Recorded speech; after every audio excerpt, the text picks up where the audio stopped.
Hello and welcome to the JSA Studio. I'm your host, as always, Nathan, and today we are coming at you with the reactions that I have to day one of the NFL draft, the first round. Basically, I don't really have any idea for what I'm going to put on the screen. I'm just going to go pick by pick here and give you my thoughts. And I don't know what I'm going to put on screen yet. I'm recording the audio before I make the graphics, which is not something that I usually do. Chicago takes Caleb Williams with the first pick. We've known Caleb Williams is going to go in the first pick for 3 years. Chicago gets a stud as the quarterback position, I think. I don't really see a scenario where he doesn't end up really, really good. Washington takes Jayden Daniels. Little bit of a reach. I have a top 10 grade on Jayden Daniels, but he was not my QB2. That was Drake May by a relatively significant margin. But I do like the fit in Washington. I like that Cliff Kingsbury is there. I like that he has experience with the type of player that Jayden Daniels is. I also like that they have a legitimate wide receiver one in Terry McLaurin, as well as someone in Jahan Dotson, who, assuming health, I think does have a tremendous amount of upside, especially as a number 2 target. They also need to address the offensive line, and there was a run on offensive tackles, but there are still people that I really like at that position heading into day 2, and they do have an early day 2 pick, so that could potentially be addressed there. And then all of a sudden, Washington is sitting pretty, in my opinion, at least offensively. New England Patriots take Drake May at 3.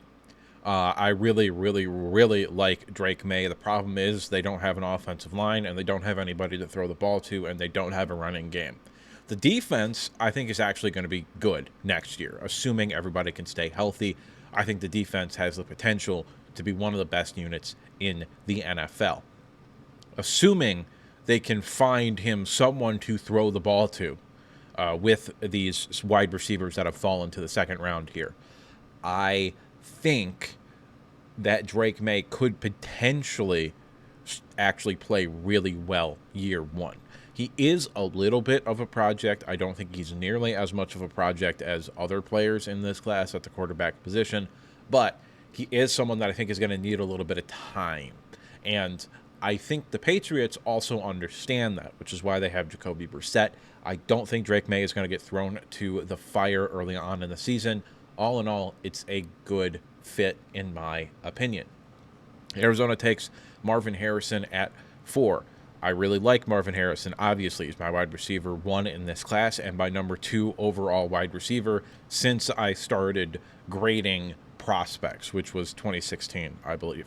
I mean, listen, prototypical X receiver, excellent body control, very good route runner, catches everything.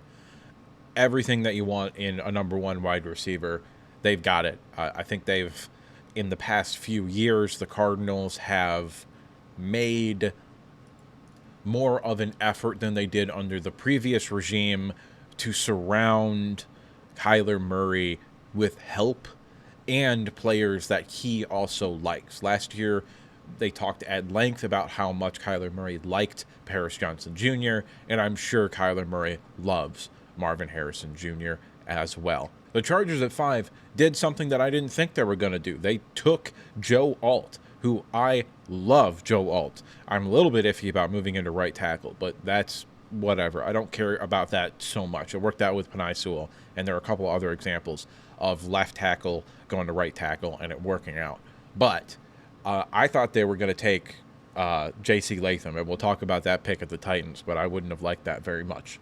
Anyway, I really like Joe Alt. I think the Chargers still have an opportunity to address the wide receiver position or the offensive line again, or maybe the defense with their second and third round picks. I think they're sitting pretty right now in what is year 1 of a rebuild. This is not, I don't think this is a retooling. I think this is flat out and straight up a rebuild for the Los Angeles Chargers. At number 6, the New York Giants take Malik Nabers. This is a top 5 value that you get at 6. This is a pick past value. I love this pick for the Giants. I don't necessarily like the fact that you're going to stick with Daniel Jones, but it is what it is. Daniel Jones did play pretty well under Brian Daboll in year 1 of that system, but year 2, not so much, and he got hurt. But I think Neighbors is going to help Daniel Jones while also helping a potential future quarterback as well. So I think the Giants managed to thread the needle almost perfectly between taking a prospect that can help you win now and taking a prospect for a longer term rebuild as well. Titans at 7, they take J.C. Latham. Listen, I'm not going to cut hairs about this, I guess is the phrase I went with. I don't know. I don't like J.C. Latham like other people like J.C. Latham. I think this is a pretty big reach. I have a top 40 grade on him, so this is a reach of 2 tiers. Top 20, top 10. And top 40 goes after top 20. So this is a 2-tier reach, which generally speaking, if you take somebody at value, I give that grade a B. Whether that's a B- or B+, depends upon if I like the fit in the player. And I lower that grade by 1 letter grade per tier reach. So you go down from B to C to D. And I think this is a D pick. I think they would have been infinitely better off taking Olu Fashanu or Taliesin Fuaga or really any of the offensive tackles that went after him with the exception of Tyler Guyton. So I don't like that pick very much. I think it's a reach. I don't like that you're taking a guy who's only been a right tackle and you're likely going to move him to left tackle now. Don't like that very much, but I guess it could work out potentially. There's a solid chance it does. What do I know? I'm just some asshole. Hence the name of this channel. At 8, the Falcons have obviously the shocker of the draft. They take Michael Penix Jr. 2 things here. First thing, point A, if you want to call it that. This is a 2-tier reach. I had a top 40 grade on Michael Penix. Now, quarterbacks go early. I get that. Okay. B, you cannot get out of the Kirk Cousins contract until 3 years from now. It's a 4-year contract with $96 million guaranteed, and it's like 180 overall. They cannot get out of that contract until he has played 2 full seasons, which would be 3 draft cycles from now. So, what are we doing? I don't know about this one. I don't think it's a bad pick because I actually like the fit in a Rams-style offense for Michael Penix Jr. But I also think that the pick is good because they have young, talented weapons around him. But they just went and signed Kirk Cousins. I don't know about this pick. I don't think it's as bad as I think you're going to hear a lot of people say, because I do really like Michael Penix Jr. I think he has, maybe middle of that second tier of quarterback upside as a player. I like Michael Penix Jr. a lot. I don't understand the philosophy of taking a 24-year-old guy who isn't going to start until at a minimum he's 27. And even then, this is the same thing I talked about this with the Packers and Jordan Love.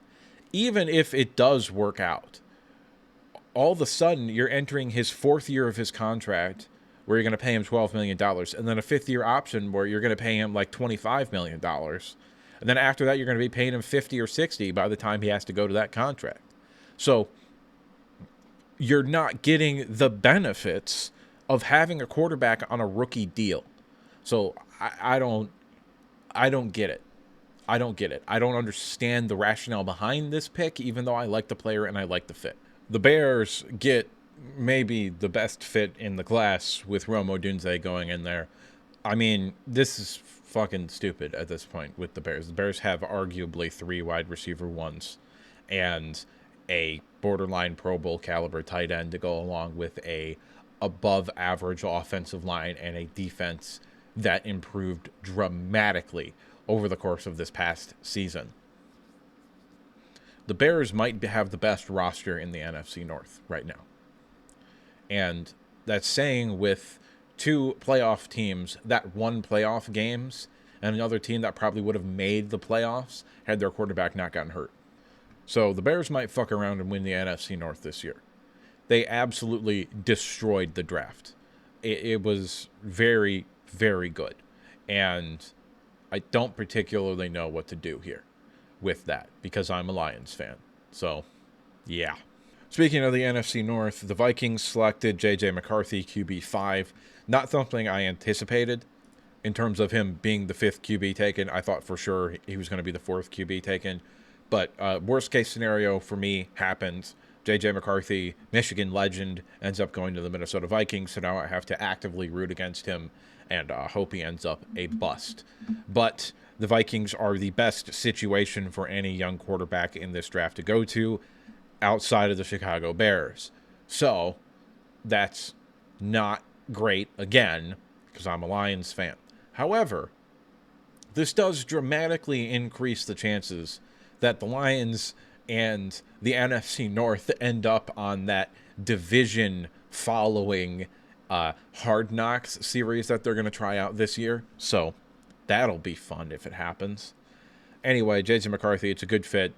Solid weapons all around him. Great offensive line. Defense that's still okay. I think it's solid. Anyway, 11, the Jets, they're going to take Olu Fashanu. Like the fit. I think this signals that they're comfortable with the weapons that they have. They have Garrett Wilson and pretty much nothing else, but that is what it is.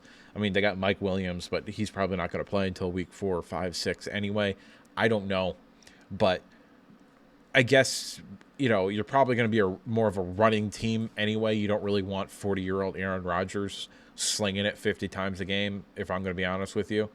So I like it. It gives you a little bit of protection in case one of the tackles gets hurt. Tyron Smith has experience playing left or right tackle.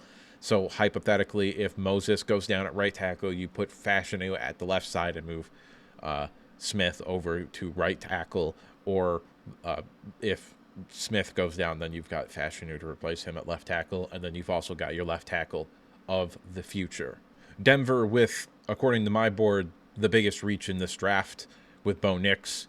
I said in my quarterback video that I didn't get him, and I still don't get him. But I did also say that I needed to go back and watch film on Bo Nix.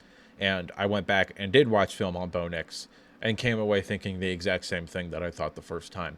I don't see the upside with this player at all. I don't see it. I don't see any scenario where he's better than like a tier 3 quarterback in the NFL where you're like, okay, cool, he's starting. Cool, he's not going to win you a game, but I guess he's also probably not going to lose you a game either. I would not spend a 12th overall pick on Bo Nix. And that's what the Broncos did. This is the definition of reaching for need. And I don't like it that much. With the 13th pick, the Vegas Raiders took Brock Bowers, tight end out of Georgia. I don't know how I like the fit. They took Michael Mayer last year, even though they played two very different positions in reality. Mayer is more of a Y sort of traditional tight end, and Brock Bowers is more of an H-back or an F. So they can do creative things with 12 personnel and stuff like that, and I'm fine with it, especially considering that with Aiden O'Connell as your quarterback right now, you're likely going to be a very run-oriented and play-action-focused team. So Brock Bowers, I think, is going to help you with that. Pick 14, the Saints take Taliese Fuaga. This is a pick above value for me, so I really like it. I think that Fuaga is a top 10 player in this class for me. I think early on in his career he's going to struggle with speed rushers. However, I think he's a better athlete than a guy like J.C. Latham or a Tyler Guyton who goes later. So I do like his upside a lot. I think he can play right away, but I do think he might struggle a little bit in pass protection. But he's going to be a very good run blocker day one. And worst case scenario, you've got a banger of a right guard. And after a NFL record 14 straight offensive players, the Indianapolis Colts end that streak by taking Laiatu Latu, the first defensive player off the board and the first edge rusher. I was not as surprised that he was the first edge rusher off the board because I think if he didn't have the medical concerns, I think a lot more people would have him ranked higher. I think I might have actually bumped him up to a top 10 grade if he didn't have the medical concerns. But obviously, the medical concerns are relatively significant. It's a neck injury, so you just don't want to dick with neck injuries. But overall, I really like him. I like the fit. I think they have a solid, high floor, lower ceiling guy across from him in Kwity Paye as well. And it gives them flexibility to maybe not pay Kwity Paye, because I think he's entering the last year of his deal, as they now have Latu to potentially replace him. So all in all, I think it's a good pick. At pick 16, the Seattle Seahawks take Byron Murphy, 3 technique out of Texas. Good player. Very good against the run. Massive upside as a pass rusher. Top 20 grade on him for me. Really like him. Love the fit as well.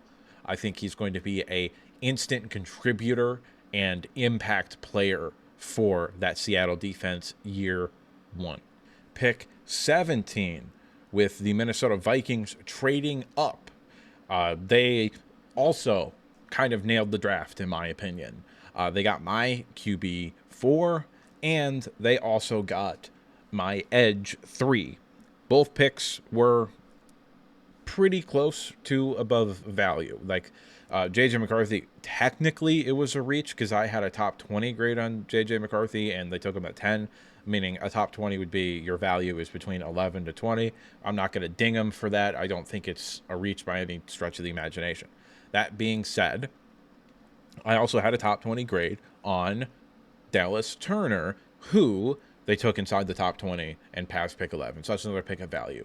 But I think Dallas Turner has such a tremendous amount of upside, and I think he fits the scheme that they're running defensively better than the edge rushers that they had last year. I think they went out and got the guy from Houston as well in free agency who had 12.5 sacks last year. So I think the defensive line, at least at the edge rusher position, is looking pretty formidable for the Vikings headed forward. Pick 19, the Rams take Jared Verse. This is a steal for me. Jared Verse was, I think, my number 2 overall defensive player, and I had a top 10 grade on him. I love Jared Verse. I think the Rams are getting a steal. They obviously needed to replace Aaron Donald and that production, and even though they don't play the same position, which I think it would have been real bad if they had taken like a Johnny Newton, who fell to the second round, by the way, which is absurd. Even though I had a top 40 grade on him, I had a top 20 grade on him for most of the process, and then I kind of moved him down to just outside of the top 20. But still absolutely crazy that he is not in the first round. Either way, love Jared Verse. Love it for the Rams. I think he's going to help them make deep playoff runs for years to come. Steelers take Troy Fontenot out of Washington. Love it. You can play left tackle, right tackle, left guard, right guard, and you could probably teach him center if you want him to. I don't know where he ends up. I don't know the Steelers' offensive line that well. I know that they moved Broderick Jones to right tackle last year. I know that he played some at right tackle. Maybe that's where they view him long term. I had him graded as a left tackle. But with Troy Fontenot, maybe you keep him at left tackle. And I just realized I accidentally skipped the Cincinnati Bengals. So we'll circle back to the Bengals next because I don't have time to re-record all of this. Fontenot, love it. Solid pick. Very high floor. Good player. Technically sound, very good pass blocker, might struggle with more lengthy guys at the next level, but I don't think that's all that big of a deal. Don't really know where he's going to play on that offensive line, but he's going to play year 1. Circling back to a pick that I absolutely loved, Amarius Mims going to the Cincinnati Bengals at 18, who I accidentally skipped him and then talked about the Rams and the Steelers. After this, we're going to go to Miami. My bad. Anyway, Cincinnati with Amarius Mims. I love Amarius Mims. I think he's a fantastic pickup for them. I was not sold that the guy that they signed from New England to play right tackle was going to be a long-term or even a potential short-term solution for that position. I really like Amarius Mims. They've got Orlando Brown, who is an okay left tackle, and now they've got a potential superstar at right tackle, in my opinion. Now, jumping 3 picks to the Miami Dolphins, they take Chop Robinson. This, for me, is a very good fit and a very good pick. Both of their starting edge rushers got significant injuries this past year, so getting someone like Chop Robinson who gives you flexibility in dealing with those two players as well, I think is very, very, very good. Worst case scenario, you're like the Jags, the other Florida team, or one of the other two Florida teams, where they've got 3 really, really good edge rushers and you're struggling to figure out how they're all getting on the field at the same time. Pick 22. If it wasn't a Georgia offensive tackle for the Eagles, it was going to be a Toledo defensive back. Quinyon Mitchell, he's a top 10 player in this class for me. I don't actually think that's true, but he's a top 10 grade in this class for me. I think I had him as the 12th overall player. But I love the fit in the defense that they're running now. I love that he has someone like Darius Slay, who is a similar, just barely over 6 foot, around 190 sort of corner, who has played at a very high level in his NFL career. And I really, really, really love the fact that he is not going to be asked to be a corner 1 in year 1. I think this is maybe the best pick of the first round, except the next pick, Brian Thomas Jr., was the best pick of the first round. This was a top 10 player who had a top 10 grade for me. I love Brian Thomas Jr. I had the Jags trading up for Rome Odunze in my mock draft. Turns out they traded back and got my wide receiver 4 at 23 when I have a top 10 grade on him. This is tremendous value. I love the pick. I love the fit that gives them that X receiver, that physical outside guy. They've got other pieces that are complementary to that. This slots that Jacksonville receiving core into 1, 2, 3 really, really, really well for me, on top of having a quality tight end and a quality running game. I think the Jags are looking up. Next up at 24, we have my Detroit Lions taking the player that was the dream that I had for them to take in Terrion Arnold. He's a perfect scheme fit. He's a perfect mentality fit. And it helps solve, potentially, a massive, massive need that this team has, which is outside cornerback. I've talked before about how I am not of the opinion that Carlton Davis is going to be a long-term or potentially even short-term solution for the cornerback position. I don't think Robertson is either. But now you have a player that I had a top 20 grade on, who you got at 24, so it's good value. Yes, you gave him a 3rd-round pick. Don't particularly like that, but it is what it is. You don't have a 4th-round pick to give up to move up here in this scenario, so you had to give up a 3rd-round pick, but maybe you could have gotten like a 5th-round pick this year back, but it didn't work out. It doesn't matter that much. I love this pick for the Lions. I think he's an instant impact player. He's likely a day 1 starter, and I think he's going to be pretty good year 1, and by year 3, this might be a Pro Bowl caliber corner. Love this kid. Pick 25. Green Bay took one of my guys in this draft class. Jordan Morgan out of Arizona. I think he's a franchise left tackle. I've talked about this. I have a top 20 grade on him. He was my number 4 overall offensive tackle behind Alt, Fuaga, and Fashanu in that order. I love this pick. He is such a Packers pick because he could play either guard spot or left tackle and be very, very, very good.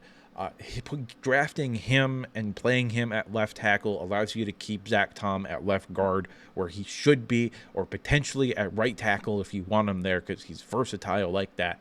This is helping Jordan Love and also future-proofing that offensive line. Tampa Bay at 26. Less excited about this one than I am Jordan Morgan, but Jordan Morgan, one of my dudes in this class. Graham Barton, center or guard, I think for you guys, likely center. All in all, I like it. I think it's a good pick. It's a pick at value for me, which is not something I can say about the next pick, but we'll get to that in a minute. I think he starts day one. I think he's physical. I think he's smart. He's athletic.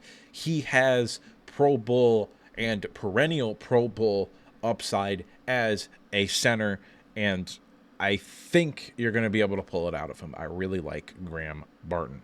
Someone that I was not high on, like the NFL apparently, is Darius Robinson out of Missouri.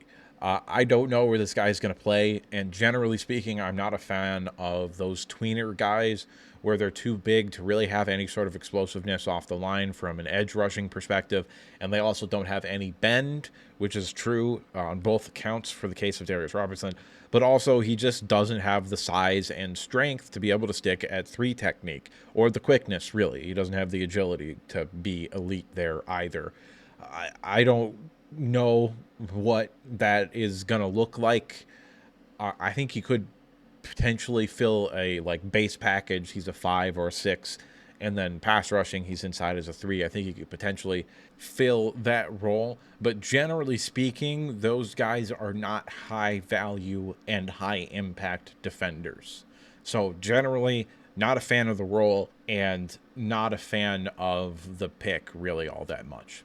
The next pick, the Chiefs trade up at 28. Jesus Christ, what are we doing, Bills? What are we doing? This whole offseason, every single person alive was like, we have to conspire to make sure that Xavier Worthy does not end up on the Chiefs. And guess what happened? Buffalo, you fucked us.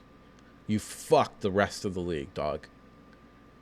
The Chiefs get maybe the best fit in the draft, the fastest player in the NFL, the fastest player in the history of the NFL, at least according to the modern era of the scouting combine. And Patrick Mahomes has maybe the best arm in the history of the NFL as well. Listen, this is just going to be Tyreek Hill 2.0.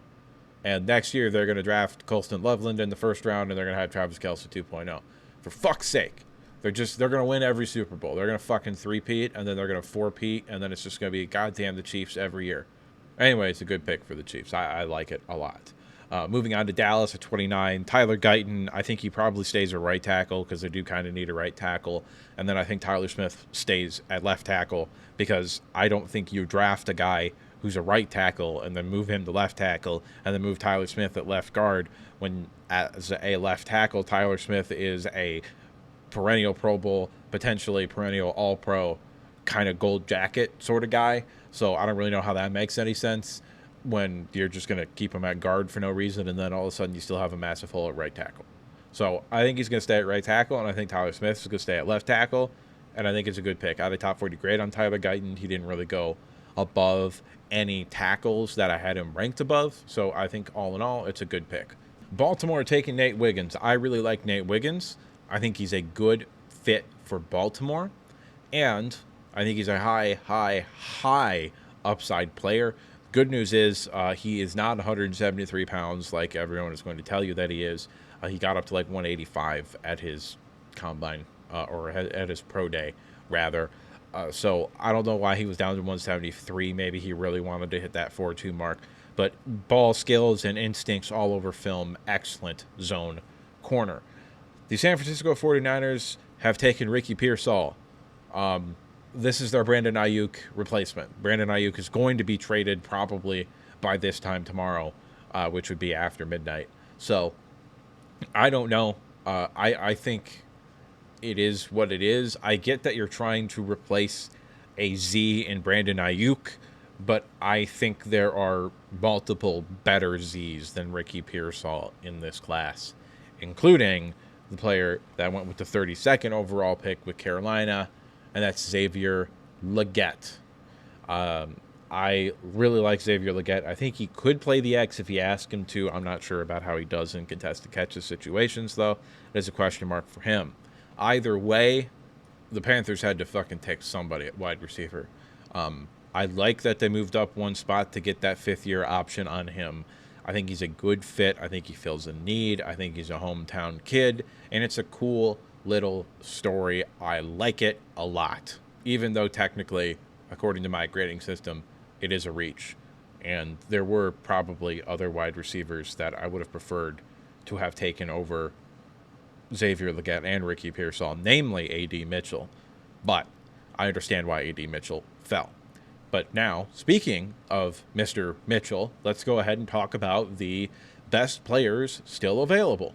My number one best player on my board is A.D. Mitchell, wide receiver out of Texas, who I had a top 20 grade on, and was, in fact, my 13th overall player. I perfectly understand why he fell, though, okay?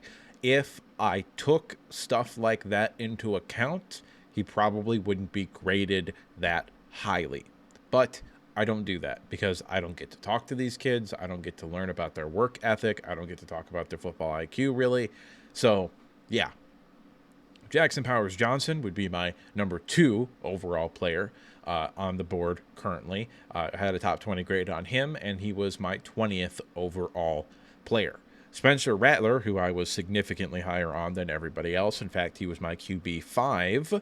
But I understand fully that he wasn't going to go before the 3rd round in all likelihood, but I don't care that much. I just like him. I had a top 40 grade on him, and he was my 26th overall player. Keon Coleman, wide receiver out of Florida State, is up next. I had a top 40 grade on him, and he was a 27th overall player. Ladd McConkey, another wide receiver out of Georgia, was my 30th overall player and garnered a top 40 grade. Up next is Zach Frazier, center out of West Virginia. He is a top 40 grade as well and my 32nd overall player. Mikey Sainristil, DB out of Michigan, slot corner, most likely. Top 40 grade, he's my 33rd overall player, and a player I was absolutely astonished to see fall this far because I thought the league was going to be tremendously higher on him than it appears they were, even though I kind of moved him down my board late in the process. That is Johnny Newton, an interior defensive lineman, specifically a 3 technique out of Illinois. I had a top 40 grade on him, and he was my 35th overall player. So those are my best available players. Hopefully, one of these guys falls to the Lions at pick 61, assuming they don't trade back. And that is all that I have for you today. So it's at this point that I want to remind you to like the video if you liked it, subscribe if you want to see more content like this, and if you disagree with me at any point or you just have something to say, go ahead and let me know down in the comment section down below. Just remember to keep it civil. After all, what do I know? I'm just some asshole on the internet giving you his opinion. And now with the outro out of the way, there's only one thing left to say, and that's that I'll see you next time.